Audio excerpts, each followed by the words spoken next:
इन पूर्ण तथ्यों का खुलासा करिए, नहीं तो 9 फरवरी को पुनः आपका जो राजनीति का जालसाजी है उसका फिर पर्दाफाश करेंगे।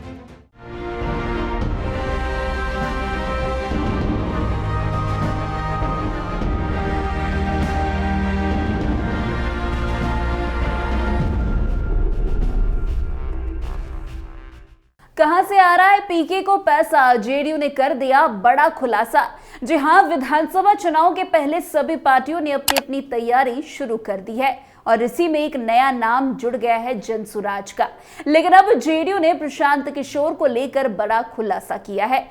जेडीयू के प्रवक्ता नीरज कुमार जहां अभी तक तेजस्वी यादव को टैक्स चोर बताते थे, तो अब देखिए प्रशांत किशोर पर भी चोरी का बड़ा आरोप लगा दिया है और कहा है कि ये टैक्स भरने के डर से धांधली कर रहे हैं और इनको कहां से आ रहा है पैसा, पाई पाई का हिसाब अब देना होगा।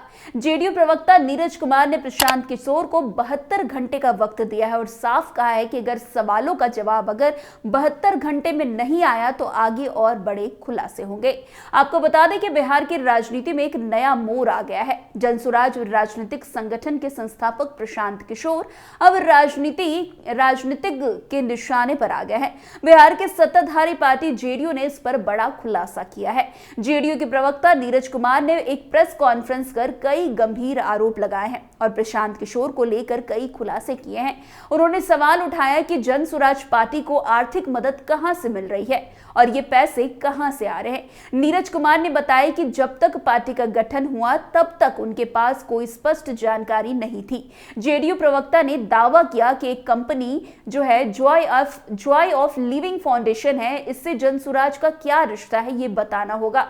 वैसे क्या कुछ कह रहे हैं जेडीयू के प्रवक्ता नीरज कुमार पीके को लेकर, आप खुद सुनिए पहले उन्हीं की जुबानी।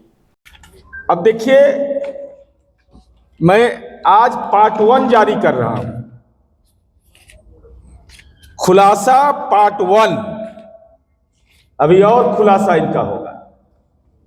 गंगा में कितना बार डुबकी लगाएंगे हम नहीं जानते हैं, कितना बार डुबकी लगाने के लिए मजबूर होना पड़ेगा। जमकल पानी में एक के दिन डुबकी लगा के पाप का उद्धार हो जाता है। हम लोग गंगा जी के बगले में जन्म लिए हैं, लगातार आदत नहीं बना के रखिएगा।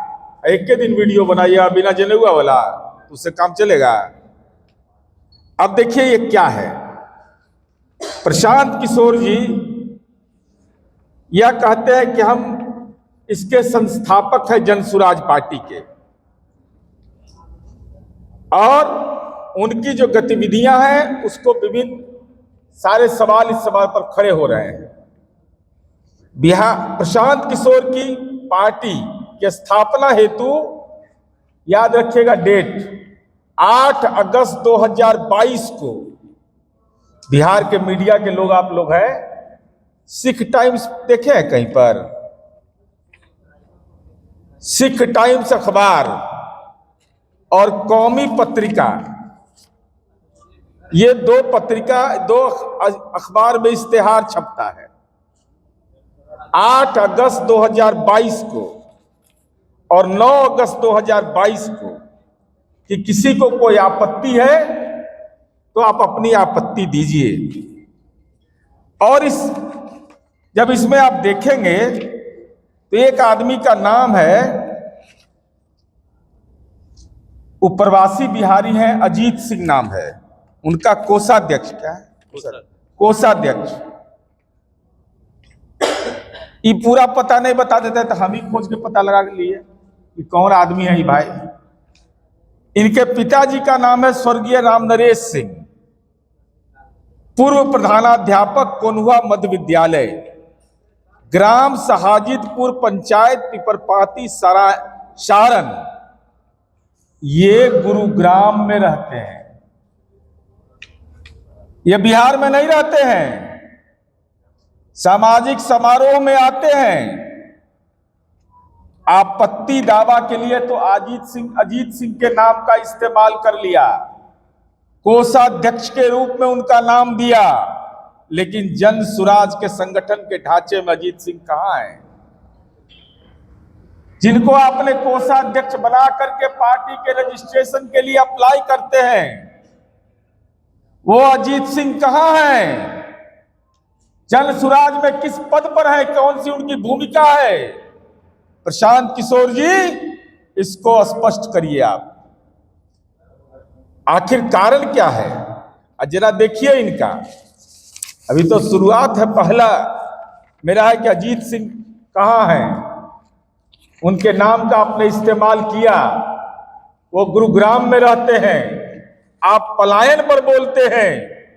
तो क्या प्रवासी बिहारी का नाम देकर के आप पार्टी का रजिस्ट्रेशन के लिए अप्लाई करते हैं? और उसके बाद चलिए, इस पार्टी की स्थापना कब हुई? 28 अगस्त 2023 को। ये घोषणा कब करते हैं? पटना के हॉल में कहते हैं कि 2 अक्टूबर 2024 को। 28 अगस्त 2023 के बेलपत्तर चढ़ रहा था कि फूल चढ़ रहा था? चुनाव आयोग के अनुसार 28 अगस्त 2023। तो प्रशांत किशोर जी, आपने ये क्यों भ्रम पैदा किया बिहार में? आपने कहा कि 2 अक्टूबर 2024 को गांधी जयंती के दिन पार्टी की स्थापना हुई। जिन सवालों को हमने उठाया है, हमने जो आपसे जानने की कोशिश की है कि चैरिटेबल ट्रस्ट के माध्यम से पॉलिटिकल एक्टिविटी करना कंपनी एक्ट के रूल 8 का उल्लंघन है कि नहीं? आप जन सुराज पार्टी का खाता नहीं खोलते। Joy of giving global foundation से आपका संबंध क्या है? और किन किन कंपनियों से आपने पैसे लिए हैं? उसका कारण, उसका ब्यौरा, कितना पैसा आपने लिया है? इन पूर्ण तथ्यों का खुलासा करिए, नहीं तो 9 फरवरी को पुनः आपका जो राजनीति का जालसाजी है उसका फिर पर्दाफाश करेंगे। तो आपने सुना कैसे नीरज कुमार ने यह खुलासा किया कि जन सुराज को एक foundation Joy of living foundation party की फंडिंग करती है और 31 मार्च 2023 तक इस फाउंडेशन के पास केवल 99,000 रुपए थे और 2022 में इसका बैलेंस शीट केवल 2300 रुपए था। लेकिन 24 में अचानक 13 कंपनियों ने इस फाउंडेशन को 48 करोड़ रुपए से ज्यादा की राशि दान दी है। नीरज कुमार ने सवाल किया कि ये कंपनी कौन सी है और इसका संबंध राजनीति से क्या है।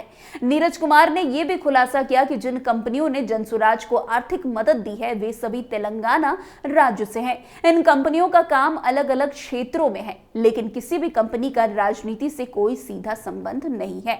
इनका मतलब यह हुआ कि ये कंपनियां राजनीतिक कार्यों से बिल्कुल अप्रत्यक्ष रूप से जुड़ी हुई है। इससे जेडीयू को शक है कि कहीं ना कहीं इन कंपनियों के जरिए राजनीति में दखल देने की कोशिश तो नहीं हो रही है।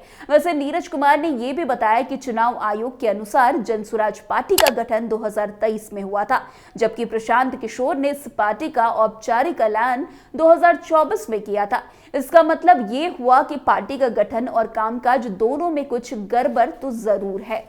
आपको बता दें, जेडीयू प्रवक्ता ने प्रशांत किशोर को टैक्स चोर करार देते हुए यह आरोप लगाया कि वे अपनी आय को छिपाने के लिए धांधली कर रहे हैं।